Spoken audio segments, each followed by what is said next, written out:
concerning the Texas border and Greyhound buses that are coming across without the Border Patrol even checking them, disgorging illegal alien teenagers, but also young adults with children who are being loaded on vans and taken to facilities all over the country. I mean, this is the end of law and order, the end of the border. And a lot of libertarians will say, whoopee, that's great. That's not libertarianism. Mexico doesn't reciprocate. You can't go to Mexico and have your baby paid for. You can't go to Mexico and get free in-state tuition. You can't go to Guatemala and get that. You can't go to Nigeria and get that. Folks, I think you should really visit Mexico City. I've been there. I think you should visit Guatemala City. I think you should visit Nigeria. I think you should visit Roatan. I think you should visit Honduras. I think you should see it for yourself. There's 7 billion people want to come in this country. And Obama is saying, if you can get here, you're legal.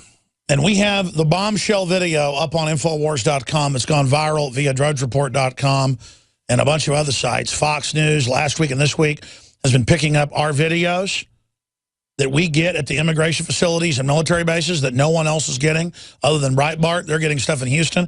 We got incredible video in San Antonio, now video down in Brownsville and other areas. They're in McAllen. Our reporters are going to be there for a couple days, Yakari Jackson and others. And it is showing teenagers loaded off buses at the border, not being searched. And the Border Patrol is on record saying they've been ordered to stand down.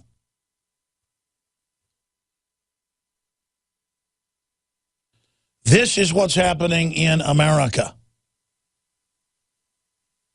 This is what's happening at the Greyhound bus terminals. This is the end of the country as we know it. And again, if these were skilled workers from Mexico who were going to come up here and demand good wages and who we could get to vote for the Second Amendment, it actually wouldn't be bad for our economy. This is totally unskilled. This is people that are going to be a total draw on the system, and that's what it's designed to do under Cloward and Piven, the Democratic Party plan to bankrupt the social services and bring in total control. To bankrupt the free market. And it is just incredible to see the buses arriving from all over Mexico for the illegals to just be legalized en masse. And then to politically come in and be organized into anti-American brigades, which is what the Democrats are doing. I mean, they're allowed to call Mecha and La Raza. Well, La Raza means the race, and the motto is for those inside the race, everything. For those outside the race, nothing. It's so over the top. And it's just going to get worse. Like, it's racist if you don't have 100% taxes on you. It's racist if you don't house illegals in your house. Well, they're people too. But then when they take your house because you didn't pay the property taxes, nobody's going to cry for you. When the cops write you 5 tickets, even though you can't pay for your kids' lunches, it doesn't matter. Your car's out of inspection. Your tires aren't good. Your license plate's out here. I'm going to write you 4 or 5 tickets. But sir, I'm bankrupt. Tell it to the judge, lady. Bankrupt America, bottom line. This is a revolution against this country. I want to hear from listeners out there on this subject ahead of our reporters who are going to be doing a live shot. Anywhere they go, there's just bus terminals and vans, they were telling us. Any town you go to, just arriving, just illegals, just everywhere, massing and being bussed all over the country. It is like a D-Day military invasion. A La Infosora. And you see that on the billboards for Mexican radio stations. La Infosora. 98.9, La Infosora. And then you can look at the billboards called La Reconquista. And again, it's organized by government. Remember, he's a white guy. He's the biggest owner of Spanish TV stations in the country. Came out a few years ago, got picked up by NBC. Drudge picked it up. I remember showing it where they did billboards saying Los Angeles and crossing it out. Los Angeles, USA, and saying Mexico. So playing into that as a sense of national pride, but you can't serve peanut butter and jelly sandwiches at the school cafeteria because that's racist. Or you can't dress up like a Native American for Halloween because that's racist. And you can't say the word bossy because it's anti-feminist. Like, everything's racist or anti-woman. Just total political correctness. Everyone paralyzed. And then the illegals can say, down with the U.S., you know, this is Mexico. And I have footage of the immigration demonstrations here in Austin with folks hoisting their kids up going, Mexico, Mexico, Mexico. It's in my film, Battle for the Republic. And it'd be one thing if Switzerland bordered us, and let's say the Swiss had brown skin, and they were like invading with billions of dollars and invading with the Second Amendment and invading with, you know, prosperity. I'd be like, man, I mean, let me tell you something. Mexico's a beautiful country. If Mexico was like Switzerland, I mean, it was all brown people, but it was free and it was safe at night. You could have guns. I would move there, okay? I might have moved there when I was 20 and married a senorita. But let me tell you something, folks. It isn't with the people, the way they look, I don't like. It's that it's a failed, collapsed country. I mean, why do you think everybody wants to get out of Mexico and get up here? But then it's like as soon as you get here, this is Mexico. Liberation theology funded by the Ford Foundation. And I won some art awards when I was in high school and in community college. You know, they put them in state shows and things. And I sold some paintings early on. I would have been a successful artist. Boy, it'd be a lot more relaxing. And they said, we want to take you to the University of Texas for a special event this week. You'll be out of school 3 days this week. And they took me in there. Senior in high school here in Austin.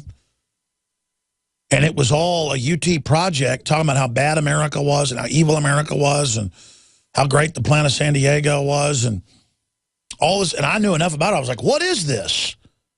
And I was like, this is like some kind of indoctrination. And they were like, whoa, who is this guy? How does he know this? And they were all freaked out by it. It was a big deal. Because the other young people did not have any idea that they were promoting the plan to kill all Anglo men 16 and above. And then we went out to a rally a few years ago. I have video of this.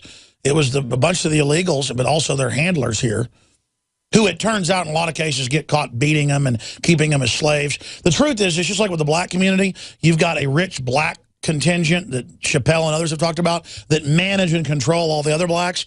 You're always hearing about the immigration leaders in Austin caught beating people with baseball bats in basements and basically using them as slave labor. And they're coyotes, folks. They're running this giant mass of poor, desperate people from Mexico through their system, feeding on them and acting like they care about them all day. It's totally evil. And you'll never hear out of these leftist groups, hey, don't take the Gardasil shot. Hey, don't abort your baby. No, no, no, no, no. Get up here to America, because, again, American citizens are born in Mexico. If you're Hispanic here, you're supposed to abort your baby. So they got black liberation theology, liberation theology. This is what Obama teaches. It's social Christianity. And that's what they taught in Mexico, so that we couldn't be friends and so we couldn't work together. And it's a shame. So that's all coming up with the guys as soon as they're able to connect at about 40 after. I want to hear from you, though, on the big story. Kurt Nimmo did an article about this. ISIS and the plan to balkanize the Middle East. CIA's Benghazi weapons used by ISIS to conquest of Iraq.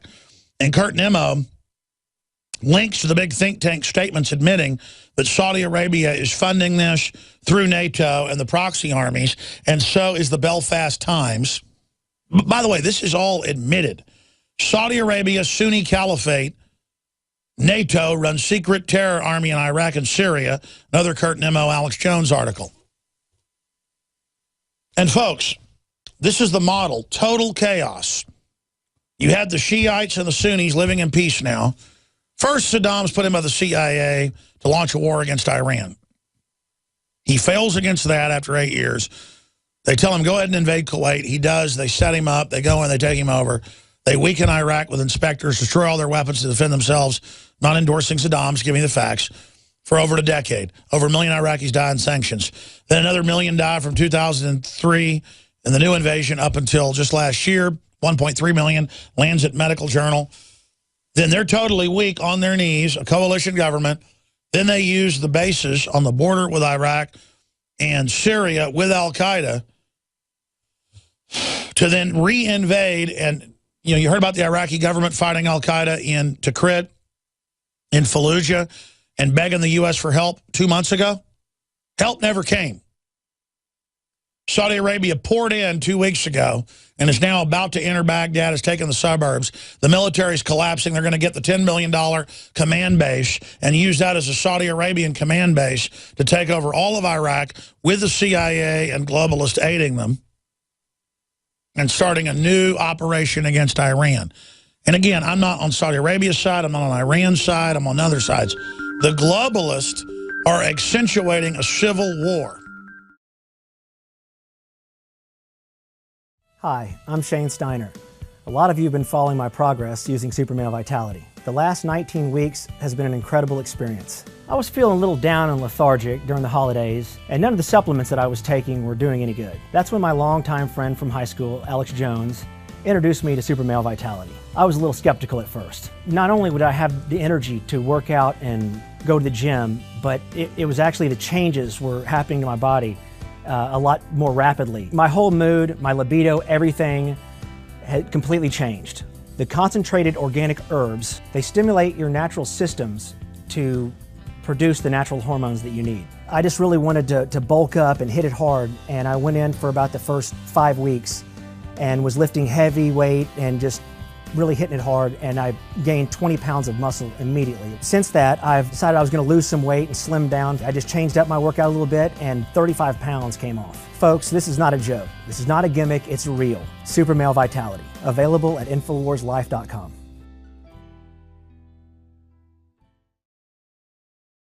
The reason the West has produced so much wealth and power is we have all the evil human traits, but also the good ones. But there was a fighting spirit of not giving up. So that meant tyrants got overthrown a lot. Other parts of the world, I've studied it in depth, and it tended to settle into long-term tyrannies. And that's an overgeneralization because societies are all basically identical. Long-term, looking at them, humans act the same, but our world, our country, is going into a mega tyranny. I've studied how history works. I know you have as well. And it's repeating itself right now. Notice things just get more frantic, more insane, more out of control by the hour. And the statistics show it. And now the globalists are running proxy wars all over the world using destabilization as ways to take over. Think about Methodist churches, Baptist churches, Catholic churches, you name it, are on television saying legalize all immigrants, no borders now. Mexico is a completely collapsed, failed state. Can you imagine if the 100+ million people that are already down there, not just the 30 million that have come up here, plus, just came across and got on welfare, we'd bankrupt today. And that's the plan. Can you imagine if anybody from India or Eastern Europe or anywhere could just come here and then get freebies? What would happen? Well, see, the globalists don't intend for that to happen. They're just going to get enough here to politically balkanize the country and have folks that'll vote to radically destroy the Bill of Rights and Constitution. And we're almost there. And these are political Democratic Party voters being organized by these church groups on record. They're on NPR, they're everywhere. They're in an article, video of them, loading up the illegals, trafficking them into the country. This is a revolution. And then meanwhile, all over the world, in Africa and in the Middle East, you name it, they are funding Muslim groups to kill Christians en masse. They are lining up Christians. It's going to be by the hundreds of thousands when it's all said and done, maybe millions. Iraq is one of the biggest minority Christian groups left in the Middle East, and they are exterminating them en masse right now. On record. Al-Qaeda funded by our government. And our media goes, okay, it's a civil war. Sure, we fund both sides. They're not funding both sides. They couldn't just kick Saddam out and then put Al-Qaeda in. That would have been too obvious. They waited a while, and now they're putting them in. I want to hear from you on this. 800-259-9231. 800-259-9231. Talk to JJ, Mark, and others. But this ISIS fly, Al-Qaeda, Saudi Arabian, Wahhabist flags. That's what they are. You can look up the flag of Al-Qaeda. It's what they fly. And there's a disinformation campaign on Infowars.com and YouTube going, this hitting Al-Qaeda. These people fired Al-Qaeda. Iran's with Al-Qaeda. And I saw Fox News in the last break. I was in there, Fox News, in the break room with an analyst saying Iran's really with Al-Qaeda. I'm not romanticizing Iran. They've got real terrorists. They do stuff. But that's Hezbollah, and Al-Qaeda has nothing to do with Iran, and everything to do with Saudi Arabia. That's on record. Saudi Arabia and Iran are arch enemies. Saudi Arabia has been getting nuclear weapons now last year, threatening to attack Iran. They hate each other. Mecca is in Saudi Arabia. Islam started in Saudi Arabia. And the Sunnis are the big inclusive group. Everybody can be a religious leader. If you are a Sunni, you have to trace your lineage to Muhammad if you're a Shiite. It's more inclusive, more elitist, so it didn't take over Islam, even though it's probably older than the Sunnis. Because obviously Muhammad's family said, oh no, you got to be one of us. It was a new form of royalty. I'm not here attacking the Shiites. It's just that I'm just telling you the different players here. Saudi Arabia wants to take over. Saudi Arabia is Western-backed. Saudi Arabia is where 15 of the 19 hijackers are from. Why are we attacking Iraq? You are watching the best of the Alex Jones Show, weekdays from 11 a.m. to 2 p.m. Central. Watch live at Infowars.com/show or become a member of InfoWarsNews.com and help us take resistance to the next level.